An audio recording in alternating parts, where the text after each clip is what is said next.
Good morning, and we're in the book of Esther today, and I guess the first thing we should ask is, what is the book of Esther? And we'll look right in here. The book of Esther recounts the story of Queen Esther, who risked her life to save her people from destruction. The events of this book are set during the reign of King Ahasuerus, commonly identified as Xerxes the First, who ruled Persia from 486 to 465. While some Jews had returned to Jerusalem after King Cyrus conquered Babylon in 539, remember this is like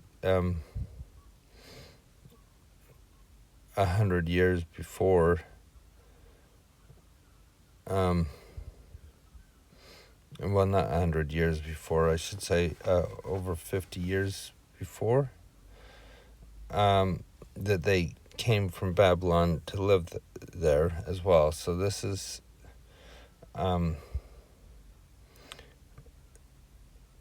that's happened, and that's the stuff we've been reading recently. This is 50 years later. Many remained in exile, including Esther. The account depicts Esther rising to the position of the queen of Persia and then facing the possibility of being executed along with the rest of her people. It also provides the origin of the Jewish feast Purim and models its observance. Though the book of Esther contains no direct reference to God, he is everywhere taken for granted, as the book infers a providential destiny and speaks of fasting for deliverance. Esther is a really good story that often is used as an example of having courage, and as we talked yesterday, that's one of the things we can gain from it, and fasting and being able to help people become more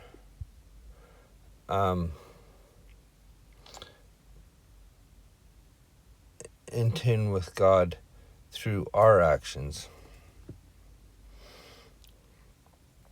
The book of Esther can be outlined as follows. Esther 1 and 2, King Ahasuerus, Xerxes, is displeased by the conduct of the queen Vashti and removes her from the throne. Ahasuerus, sounds like a dinosaur, selects Esther as the new queen. Then Esther 3-5, Haman crafts a plan to destroy the Jews in the kingdom after Mordecai refuses to bow down to him. Esther risks her life by going to see the king uninvited. The king receives her kindly and agrees to join Esther for a banquet along with Haman. Esther 6-8, Esther tells the king about Haman's plot to kill the Jews. The king has Haman hanged and honors Mordecai and allows Mordecai and Esther to reverse the edict to kill the Jews. The Jews receive authority from the king to kill their enemies in the kingdom. They institute the Feast of Purim to commemorate their miraculous deliverance from Haman's plan. So, I think that's really it in a nutshell, but it's also thinking about how many Jews there might have been. I don't know if he had influence in Jerusalem, if that would have been affected by this, because they're pretty much ruling themselves now, but they're still part of what the Persian Empire, if I remember right. If that's true, then that could be very detrimental to everything they accomplished in Jerusalem as well. That's what it sounds like to me. The second part, where is Shushan? Esther lived in Shushan, also called Susa, which was one of the capitals of the Persian Empire. It was located in what is now western Iran, about 200 miles east of the ancient Babylon. Shushan was also where Nehemiah served as the cupbearer to the king Xerxes. Xerxes, Artaxerxes, and where Daniel saw a vision. And we still have to get to Daniel. Daniel's already been, let's see, we're going to be jumping back and forth in history now, and hopefully we can keep track of that. And there is a map that we can look at, but I've left that out because it's not necessary to everything in the story, but it is interesting to see where they were as well. Now it came to pass in the days of Ahasuerus.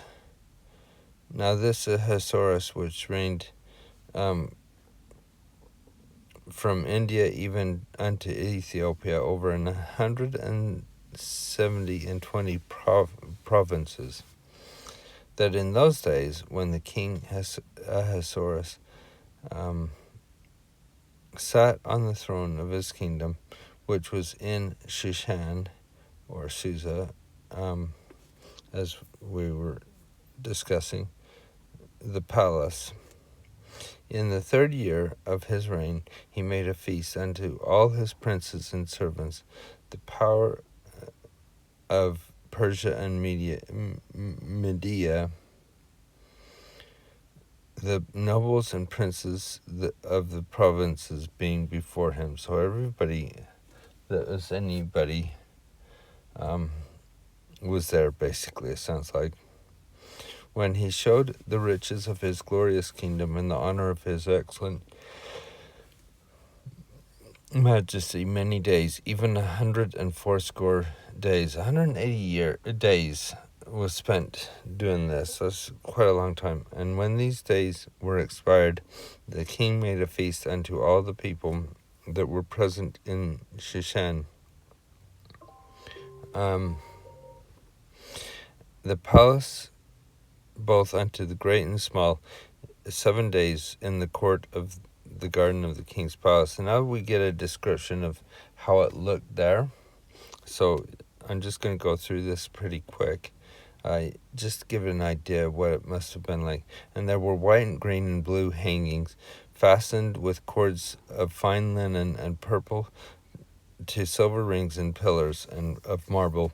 The beds were of gold and silver, upon a pavement of red and blue and white and black and marble. They gave them drink in vessels of gold, the vessels being diverse one from another, the royal wine in abundance according to the state of the king. The drink was according to the law. None did compel, for the king had appointed to officers of the house that they should do according to every man's pleasure. It sounds like it's just kind of free to have a fun time, basically, I guess. And Vashti the queen made a feast for the women in the royal house which belonged to King Ahasuerus. So she's taken part at this point, but she's doing it for the women in the house, and the princesses and whatever else they might have, is what it sounds like. But she's part of these things. On the 7th day, when the heart of the king was merry with wine, he commanded Mehuman Bishta, Harbona, Bigtha, and Abtha, Zathar, and Carcass, the 7 chamberlains that served in the presence of Ahasuerus the king, to bring Vashti the queen before the king with the crown royal, to show the people and the princes her beauty, for she was fair to look on. But the queen Vashti refused to come at the king's command by his chamberlains. Therefore the king was very wroth, and his anger burned in him. So there was a certain precedent that he was expecting, and I was trying to think if it was right or wrong, or I don't like to do right or wrong in some of these stories, because I'd rather take it for what it is, because if we start putting our morals and our things onto it, saying that she had to come because of her beauty, well, she's in a certain position. If you've got, for instance, the beauty pageants, Miss America or something, would you expect that they don't have certain poise and certain amount of beauty that people are looking at for that? And I think about Princess Diana when she was alive. I know this is going back some time, but it's still in our life, in my lifetime anyway. She was considered very beautiful, and people liked to see her in power because she was not only was she really engaged with people, she was considered a beautiful person all around, and that was sort of the thing that, so we can't just say, oh well, they're doing it all wrong, he's just trying to show off a woman. She was in a certain place of power, and she was in a certain place that this was part of her mandate of who she was supposed to do and what she was supposed to do. But the Queen Vashti refused to come at the king's command by his chamberlains. Therefore was the king very wroth, and his anger burned in him. Then the king said to the wise men, which knew the times, for so was the king's manner toward all who knew law and judgment. The next unto him was Shirshna, Sether, Amatha, Tarshish, Marsina, and Mecumen, the 7 princes of Persia and Media, which saw the king's face, and which sat the first in the kingdom. So these people who were very important sat first in the kingdom, meaning they're very high up. They saw this. He didn't hide it very well. They decide, well, what shall we do unto the queen Vashti according to law, because she hath not performed the commandment of the king Ahasuerus by the chamberlains? And Memucan answered before the king, and this, I think, was all of them together, thought it out, and then he's the one that brought it to the king.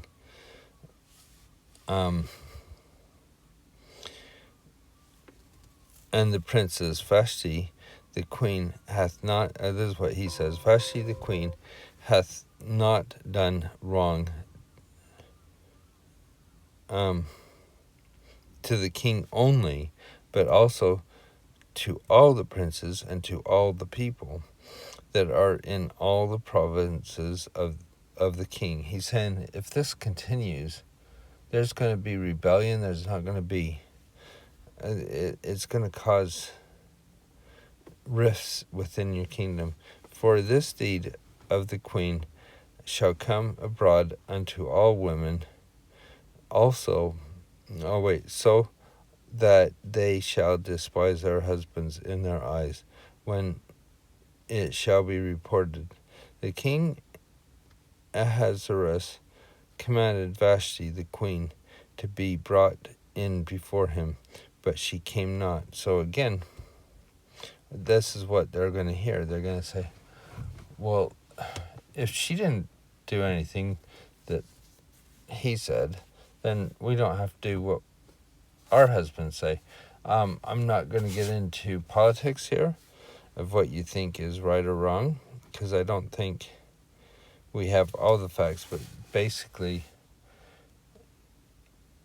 I think about times, for instance, when the queen herself had to report taxes, and people were, this is in England, by the way, and people were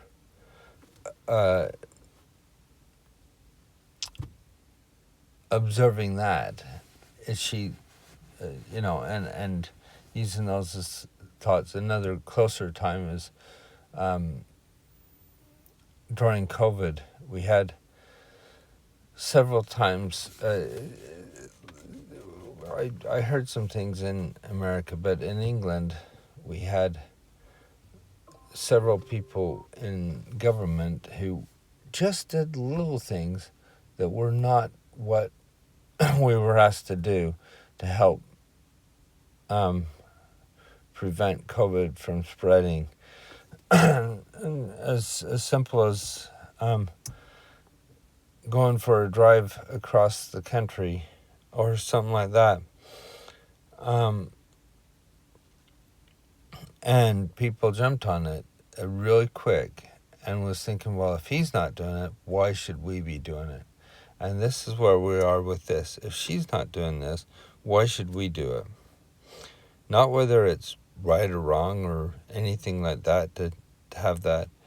I don't think that's what they're talking about. I'm not saying that the husbands are terrible husbands or that the women are suppressed or anything. That's not what we're talking about here. So let's not make it that issue. But what they're doing is they're seeing that somebody's not done something in power, so why should we? Likewise shall the ladies of Persia and Media say this day unto the king's princes, which have heard of the deed of the queen, thus shall there arise too much contempt and wrath. It's talking about, let's just not even show respect even for those that are in power. If it please the king, let there go a royal commandment from him. Let it be written among the laws of the Persians and the Medes, that it be not altered, that Vashti come no more before King Ahasuerus, and let the king give her royal estate unto another that is better than she. And when the king's decree which he shall make shall be published throughout all his empire, all the wives shall give to her husbands honor, both to great and small. The saying pleased the king and the princes, and the king did according to the word of Memucan.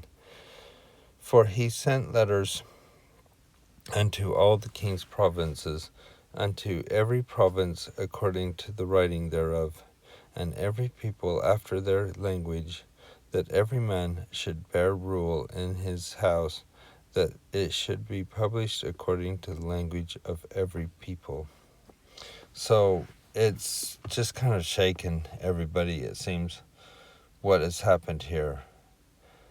And he's trying to keep his power of rule where it's supposed to be in his mind. And it sets the stage for what's going to happen next.